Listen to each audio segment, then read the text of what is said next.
like we're hearing about this project, but I want to know also like what are the logistics that we've already planned, like the route, where the clothes gonna come from, who are gonna be the women there. The route. During the first year, we're very ambitious. We really plan a long route, but we have to consider also our officers that time. So we shorten it, and it will be the same this year. So we will start with Foro de Intramuros, the new venue nearby here, and then it will pass through the San Agustin Church all the way to General, correct me, Attorney Padilla. I think I can work here in General Luna Street. So, and then pass by the Manila Cathedral and Palacio del Gobernador. Then we cross the street all the way to Port Santiago. And then we will have a little program in the gate of Port Santiago. So that will be the route for this year. Wow. Can we give a hand to our president? I didn't know that he memorized that. Okay. Thank you for that wonderful question. By the way, let me just remind our friends from the media, you can refer your questions to anyone, of course, but except for Miss Elaine Sweeco, of course. There you go. But of course, would love to have your presence today, ma'am. Our band partner, BPI. There you go. I've seen her in the Travel Expo, right? Okay, second question. Oh, you have a follow-up? Yeah, I do. I also asked about where the clothes were gonna come from and which women are going to be in it. Oh, I see. All right. The clothes daw po.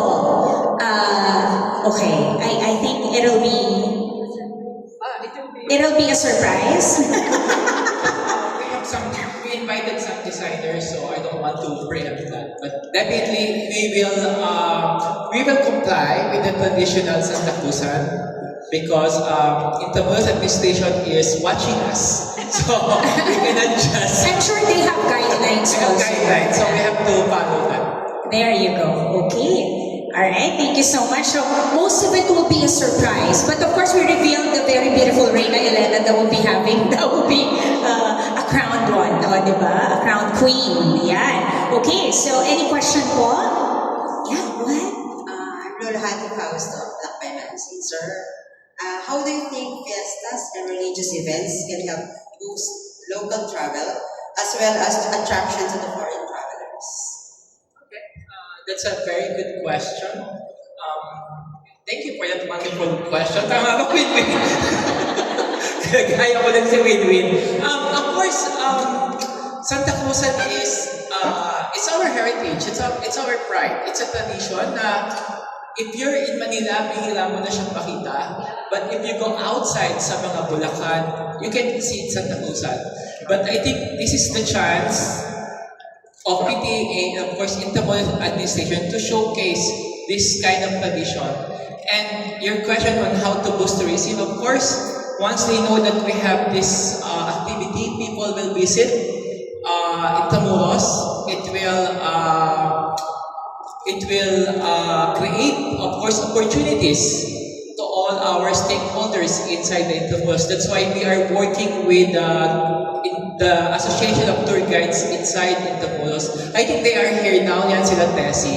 So what we're doing is we will offer free guided tour of Intramuros to all our members, and we are partnering with the guides. Plus the vendors, we are supporting the vendors. We will ask all the vendors to join our activities inside Foro, and we will purchase all their sales for the whole day. So that's how we support the tourism sector in Intramuros. And I hope other destinations in the Philippines will copy that. Intramuros will be a model for that. Okay, thank you so much. Another one, sir. Toms Llagas from Great Travel Philippines. This Win-Win is a special guest today. Ano magiging specifically Romy is doing for this? I'll be the Reina Elena for this year. Actually, one fun fact, I was talking to them kanina. This is actually my first time to be part of Santa Cruzan because in Parañaque, the only thing that I've been part of is called Sunduan. So it's very different. So I'm just very lucky to be here, to see the tradition and the heritage to be celebrated this way. And being Reina Elena, I think that's it's truly an honor for them to have chosen me. So thank you. Truly fit for a queen, right? Oo. Kasi if you go down to the history, queens lang daw talaga nagiging Reina Elena. Hindi po ako makapaniwala na first time niyo po sa ganda niyong yan, ano? Okay, but thank you so much, Miss Win. Another question, follow-up ba yan, ma'am? Go ahead. Sige po. Why do you think is the younger generation important for your role? I think it's really important to see tradition, lalo na the younger ones. Diba? Even the toddlers, if they could see this, they would be amazed to see this. I would love to bring my daughter here and to be able to see the wonders of Intramuros also. There is such a rich culture here as well in history, no? So pag nakita ng kabataan yun, they would also be curious. They would ask questions about it. And being able to be a part of this, I would love to answer their questions. I would love to tell them, don't let the tradition die. Bring it with you. Because look how beautiful it is to celebrate your heritage. So that is the most important thing that we should do now. Thank you so much. Okay, next one. Meron pa po tayo. Alright, please state your name and where you're from, ma'am. Hello, I'm Pauline Rosario from Pandere Choir. So, aside po from Miss Winwin Marquez, sino pa po yung mga kasama po niya sa Santa Cruzan? Then, ano po yung main vision or message po ng Santa Cruzan for this year? Of course, between will be the Reina Elena plus the other participants from, it's a combination of participants from the Intramuros administration, like all universities here, the 4 major universities of Intramuros will send their representative, different hotels will send their representative, airlines will send their representative, BPI will have their Sagana. So it's a collaboration of different people from the industry. And what's the other question? Ano po yung main vision? The main vision, of course, it's Santa Cruzan, but it will be meaningful this year because, of course, everyone knows that we are having this crisis right now. Tourism is I might say, low morale. So I think this activity will make things. They will feel better about that PTA here is to support them, and of course we are resilient, we're strong, we will survive this crisis, and this activity will help everyone and will make sure will benefit the tourism industry. Yung next question ko po, open po siya sa public, then how will they participate or attend po the activities or yung main programs po? Open naman yung data. I think because there's a route naman, there's a processional route intended for the Grand Santa Cruzan.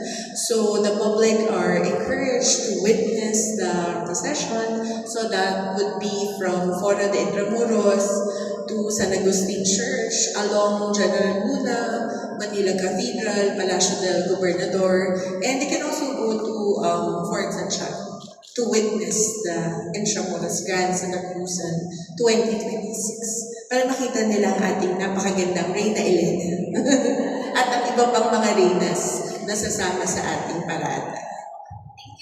Thank you so much. Do we have more? Alright, please. Thank you. Hello po, I'm Mix po from PTV4. Yung question ko po muna is for Attorney Joanne. So, Attorney Joanne, sa tingin niyo po, paano po makakatulong ang Santa Cruzan 2026 sa partnership ng PTVA sa mas malalim na pagpapahalaga ng publiko sa kasaysayan po ng Intramuros? I think this partnership is cherishing a long-time tradition. So I think that is very important that this tradition is rooted in faith. Madalas tayo na gusto natin mag-discover ng mga bago pero nakakalimutan natin yung mga tradisyon na ipinamana sa atin ng ating mga ninuno. And I think it's very important, especially in a challenging time like this, that we stay true to what we have learned from our ancestors. Diba? So, yung Grand Santa Cruzan is actually in honor of finding the Holy Cross. And in times like this, I think na pwede natin din yung may matutunan na sa panahon ng crisis, we can also try to find Jesus. So, I think it's important na ma-maintain ang mga tradisyon na ganito. And we are very thankful to the Philippine Travel Agencies Association for helping us mount this event. Without their support, this event would not have been possible. Sabi nga namin, sana itong tradisyon na to ay maging yearly tradition between IA and PTA. Yan. May follow-up ka, di ba? Additional. This year is very special, of course, because we have the support of BPI. So without BPI, mahirapan kami i-mount this year's Santa Cruzan. So, for Mr. Jason, ano yung sa tingin niyo po magiging kaibahan ng Santa Cruz ng 2026 kumpara sa mga nakaraan na celebration po natin, lalo na po sa aspeto ng cultural tourism? There will be a big difference this year. It will be the same, not really grand, but hindi rin namin siya tinone down, but this time, we consider the people around PTA and the people around Intramuros. We make them involved in the activities. Because last year, if you remember, wala naman kaming pre-guided tour of Intramuros. We don't invite the vendors. We don't ask the cabinet makers of Bulacan to do the arches for us. So it's really PTA Intramuros administration. But this year, we want everyone to be part of this Grand Santa Cruz 2026. So that's the difference. Last question naman. So, paano po nasisigurado na Grand Santa Cruzan na mananatili pa rin po authentic yung tradisyon na Santa Cruzan habang ginagawa itong world-class na event? I think we have creators from Intramuros administration, and we seek advice from St. Augustine Church also. So they're really watching us, where we always ask for their advice. So we are guided by the keepers of our culture and heritage. Maraming salamat. Ang galing, nakaka-excite, no? It's a total collaboration. And of course, again, BPI, thank you so much po for being here and embracing our Filipino culture. Nasabi nga ng Ms. Winwin kanina, no? I think ako, hindi lang basta babasahin ng bata or tuturuan mo ang isang bata. I think being a mom, it's really great that we take part as well, no? Being parents, na hindi lang po sa libro nakikita ang mga larawan na ito. Pwede natin ipa-experience sa kanila by attending the Grand Santa Cruzan, right? Any more questions? Go ahead, please. I understand that we already talked about how we chose Miss Winwin Marquez as Queen Elena because she's a proud queen. But from the administrators, why her? Like, why is it expressed? No. I do not have a problem with that. I'm just amazed at the choices. Yeah.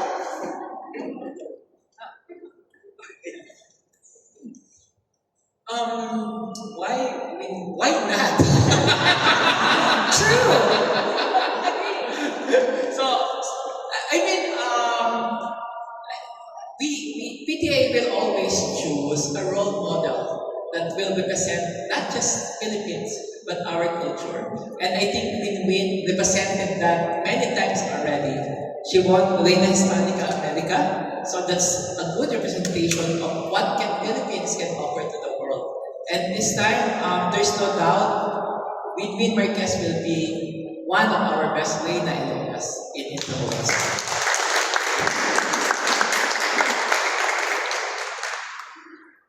Why not? Napakaganda. Hindi nga po ako makapaniwala up until now.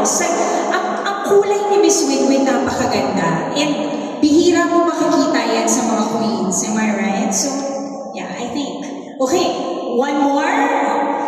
Last one. Yeah, ay, gusto ko po yung last one,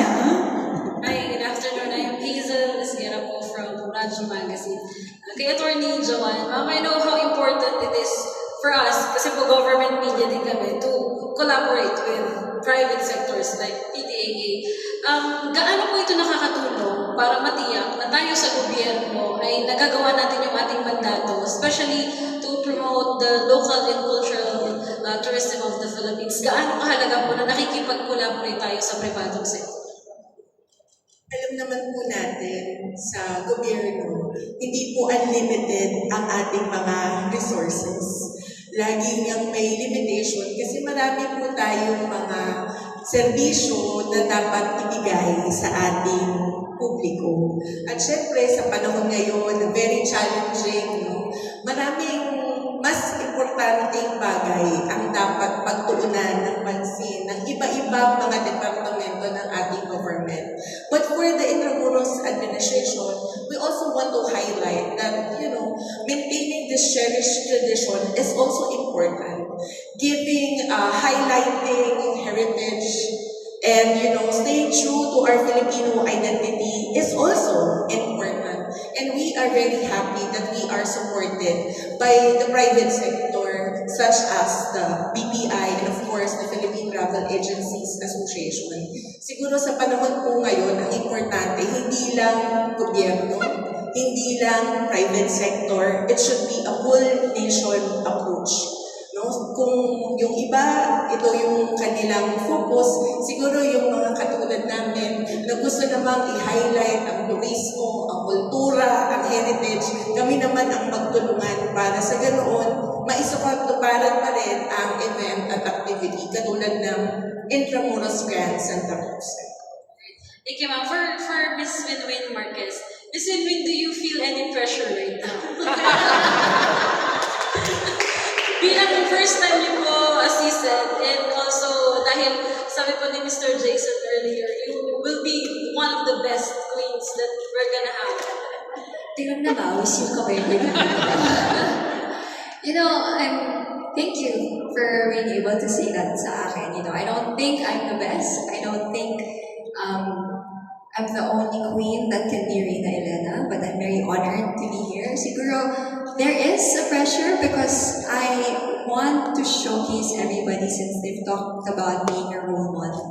Hindi ba? Hindi lang siya about beauty, hindi lang siya about the magarbo, suot. It's about how you show your true Filipino attitude, how you respect people when you walk around Intramuros, how you make them feel kasali, kumbaga. And for me, I think yun yung gusto ko i-highlight.